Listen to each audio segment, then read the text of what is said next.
How to connect banana plugs to amplifier. Hi everyone, welcome back to the channel. In this video, you're going to learn how to connect banana plugs to your amplifier. It's a super easy way to get a better sound and make your setup look cleaner. Let's get started. Here's what you need. Banana plugs, 2 for each speaker cable, speaker wire, wire stripper or a specific knife, your amplifier and speakers. Make sure your amplifier is turned off before you start. Step 1. Strip the wire. Take your speaker wire and cut it to the length you want.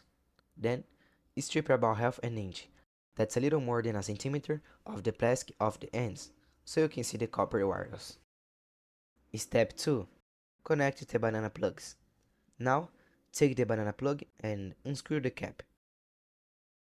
Slide the bare wire into the hole or slot in the plug.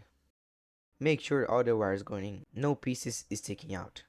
Tighten the plug by screwing the cap back on. Do this for both the red positive and black negative wires.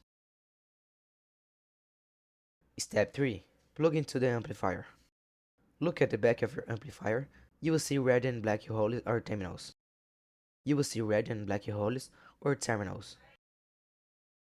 Push the red plug into the red hole and the black plug into the black one. Make sure they're tight and fully in. Step 4. Do the same for the speakers. Now, just do the same thing on the speaker side. Red to red, black to black. That's it. And that's how you connect banana plugs to your amplifier and speakers. Easy, right? If this video helped you, give a like and subscribe to the channel for more tips like this. See you next time.